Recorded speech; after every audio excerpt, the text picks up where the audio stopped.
Hello বন্ধুরা, আসসালামু আলাইকুম। আমি মাসুদুর রহমান আবারও একটা নতুন ভিডিও নিয়ে আপনাদের সামনে।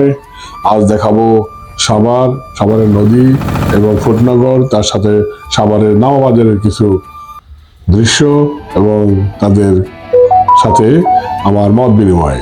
আপনারা জানতে পারবেন আজকের বাজারের দরও। বন্ধুরা আমার সাথে থাকুন, দেখতে থাকুন আমার আজকের নতুন ভিডিও। হ্যাঁ বন্ধুরা, যা বলছিলাম, আমি আজ অনেক ভোরবেলায় রওনা দিয়েছিলাম, যাব সাভারের নদীর পার। আগেই বলেছি আজ নদীর পাড়ের কিছু দৃশ্য আপনাদেরকে দেখাবো। তো সেই কথায় ছুটে চলেছি একটি অটো নিয়ে। নদীর পাড়ে যাব এবং সেখান থেকে নদী পার হব। নদীর পাড়ে সর্ষের ফুল দেখে মন মুগ্ধ হয়ে গেল আমার। মানুষ যে এত সুন্দর করে নদীর পাড়েও চাষাবাদ করতে পারে, এটা না দেখলে বিশ্বাস করা সম্ভবই নয়। তো পানি অনেকটাই শুকিয়ে গেছে। সাভার নদীতে খুব অল্প পরিমাণ পানি আছে এখন। তার মধ্যে নদীতে পার থেকে ওপারে নৌকা দিয়ে পারাপারের ব্যবস্থা আছে। আমরা সেটার জন্যই অপেক্ষা করছি বন্ধুরা। দূরে একটি ছোট্ট ডিঙ্গি নৌকা দেখে মনে পড়ে গেল আমার সেই গ্রাম বাংলার প্রতিচ্ছবির কথা। এটি মনে করিয়ে দেয় যে গ্রাম বাংলা কত সুন্দর। দূর থেকে ছুটে আসছে ইঞ্জিন চালিত নৌকা। দেখে মনে হচ্ছে কিছু মানুষ খুব তাড়াহুড়া করে নদী পার হয়ে তাদের কর্মব্যস্ত জীবন শুরু করতে যাচ্ছে। আসলে বন্ধু, এটি মনে হয় সেই গ্রাম বাংলার প্রতিচ্ছবি। বারবার মনে করে দেয় যে এই গ্রাম বাংলা প্রথমে এই নদী পথেই তাদের জীবনযাপন শুরু করেছিল। হ্যালো বন্ধুরা, আমার সাথে থাকুন, দেখতে থাকুন আমার আজকের নতুন এই ভিডিওটি। তো বন্ধুরা, যা বলছিলাম, নদীর চারপাশ আবারও আপনাদের দেখানোর চেষ্টা করছি।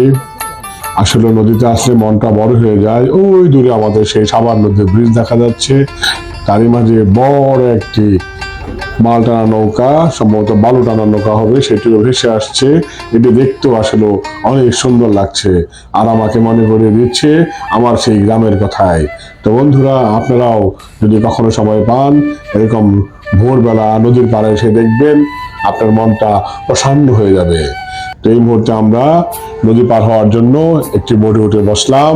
সেই নৌকা দিয়ে নদীটা পার হয়ে আমরা নদীর ওই পারে একটি গ্রাম আছে, সেই গ্রামেই পৌঁছানোর চেষ্টা করছি। মাঝে মাঝেই আমি দেখানোর চেষ্টা করছি ভাসমান সেই বড় ইঞ্জিন চালিত নৌকাটিকে। তো বন্ধুরা, আসলে আজকের আসার অবস্থান ছিল আমার, আমি চেষ্টা করছিলাম সাভারের কিছু সুন্দর দৃশ্য আপনাদের দেখানোর জন্য। ছুটে চললো আমাদের ইঞ্জিন চালিত সেই নৌকা। প্রচন্ড শব্দ হচ্ছিল, তারপরেও আনন্দের কোনো কমতি ছিল না। নৌকা পার হয়ে সেই প্রসন্নটুকু নিচ্ছে যে এখনো নদীপথে আমাদের দেশে নৌকা চলছে। যদি আমার এখানে একটি মেসেজ হলো, আমাদের নদীগুলোকে যদি খনন করে বহমান রাখা যায়, তাহলে আমাদের দেশের সাধারণ মানুষের চলাচলের একটি সহজ পন্থা তৈরি হবে। আমি আমার এই মেসেজের মাধ্যমে কর্তৃপক্ষের দৃষ্টি আকর্ষণ করছি। আর ধীরে ধীরে নদীর বুকে ছুটে চললাম এবার থেকে ওপার যাওয়ার জন্য। এই তো আমি এবং আমার সাথে আমার সেই বন্ধুটি, আমরা দুজনেই আজ ভোরবেলা নদী ভ্রমণে বেরিয়েছিলাম। নদীর এপারে ওপার থেকে যে ঢেউ আসছিল, এই ঢেউ মনকে প্রশান্ত করছিল আর মনে করিয়ে দিচ্ছিল বারবার যে ছোট ছোট জায়গাতেও বড় সমুদ্রের ঢেউ দেখেও মনকে ঠান্ডা শান্ত করা যায়। তো আমরা সেই ঢেউ দেখছিলাম আর ভাবছিলাম আমাদের শৈশবের কথা। শৈশবে এরকম ছিল, এই পারে সেই জায়গা যে জায়গা দিয়ে নদীটি পার হয়ে নৌকার যে ভাড়া আছে, সে ভাড়াটা এখানেই পরিশোধ করতে হয়। তারপরে যে গ্রাম, এই গ্রামটিতে আজ অনেক দিন পরে আসলাম। এখানে আমরা একটা হোটেলে খাওয়া দাওয়া করার ইচ্ছা পোষণ করি এবং সেই হোটেলটিও অনেক সুন্দর করে সাজানো গোছানো হয়েছিল। এখানে নাস্তা করে আমরা সামনের দিকে আস্তে আস্তে এগোতে থাকি। এই গ্রামটি এখন অনেক সুন্দর হয়েছে, রাস্তাঘাটগুলো অনেক সুন্দর করা হয়েছে।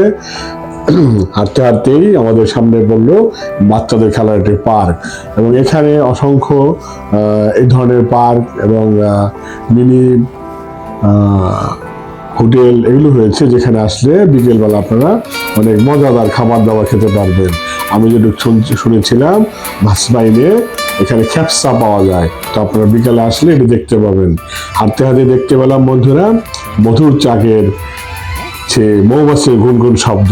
এখানে মৌমাছিদের বক্স বসিয়ে সরিষা ফুলের মধু আহরণ করা হচ্ছে। এটি একটি অর্থনীতির গুরুত্বপূর্ণ অংশ। আসলে এই মুহূর্তে সাভার সম্বন্ধে কিছু বলি। সাভার বাংলাদেশের ঢাকা জেলার একটি ঐতিহাসিক গুরুত্বপূর্ণ জনপদ। প্রাচীনকাল থেকে এটি রাজনৈতিক, সাংস্কৃতিক ও অর্থনৈতিক কর্মকাণ্ডের সঙ্গে জড়িত। সাভারে রয়েছে জাতীয় স্মৃতিসৌধ, তার সাথে আছে জাহাঙ্গীরনগর বিশ্ববিদ্যালয়, পিএটিসি, ডেয়ারি ফার্ম, ইপিজেড। 1983 সালে সাভার থানা ও পরে উপজেলা হিসেবে প্রতিষ্ঠিত হয়। বন্ধুরা, আমরা এই মুহূর্তে আছি ফুটনগর। ফুটনগরের রাস্তাটি অসম্ভব সুন্দর। তার দুই পাশে যে জমি রয়েছে সবই এখন সরিষার ক্ষেতে ভরপুর। তো আমরা দেখাচ্ছিলাম যেখানে রাস্তার পাশে বসার কিছু ব্যবস্থা আছে। সেই যে সরিষার ক্ষেতের কথা বলেছিলাম আপনাদেরকে, দুপাশে আসলে এরকম হলুদে মোড়ানো বিছনার চাদরের মতো দেখতে সরিষা ফুলের বাগান আপনারা দেখতে পাবেন। হ্যাঁ বন্ধুরা, এই এত সুন্দর শুধু আমার এই গ্রাম বাংলাতেই দেখা সম্ভব। তো বন্ধুরা, আপনারা চাইলে আমাদের এই সাভারে ফুটনগরে এসে একবার ঘুরে যেতে পারেন। এটি দেখার মতো একটি স্থান।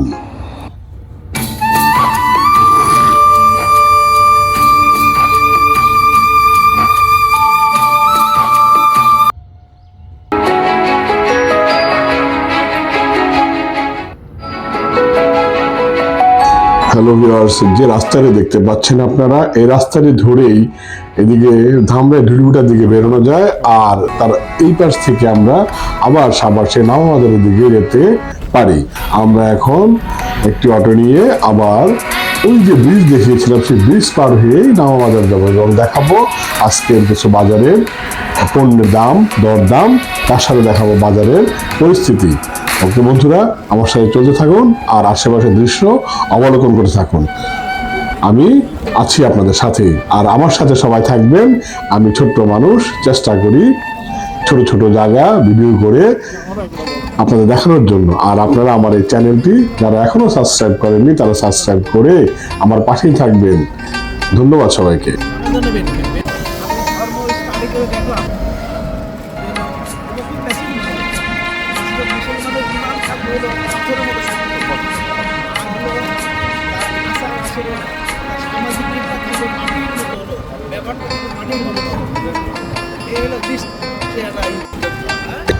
হ্যালো ভিউয়ার্স, এটি হলো আমাদের সেই সাভারের নামাবাজারের ব্রিজ, যেটা সাভার বাজারকে এবং ফুটনগরকে সংযুক্ত করেছে।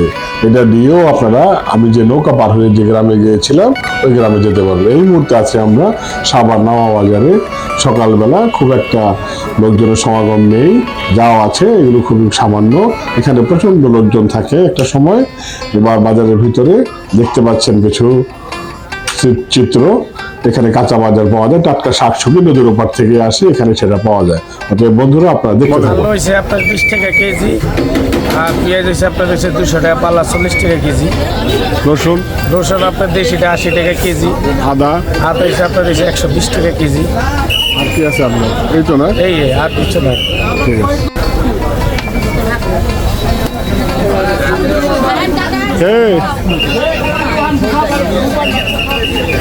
টমেটো কত? সিম, বেগুন, লাউ,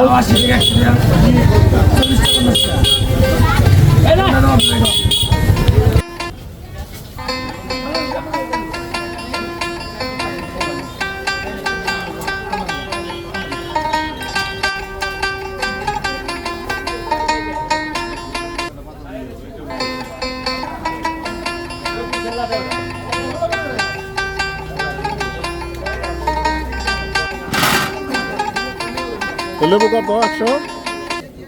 140। আর শশা 60, গাজর 40 টাকা, মরিচ 120 টাকা।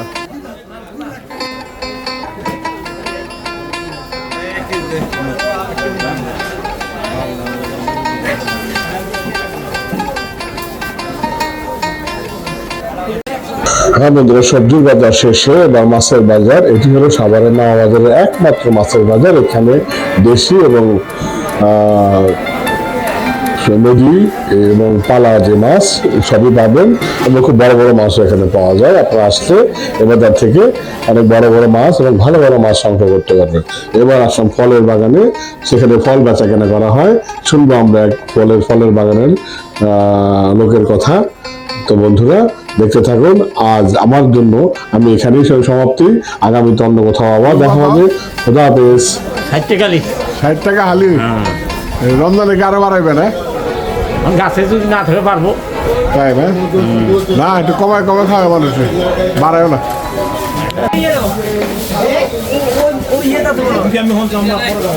কেমন আছো? ভালো শরীর ভালো? হ্যাঁ এই কত কলা কত? মাত্র 50 50 কি খালি হালি? হ্যাঁ ভালো করে বিক্রি করেন ডজন কত? মাত্র 150 আর কম না? এই ভালো করে কলার লাগাই ধরুন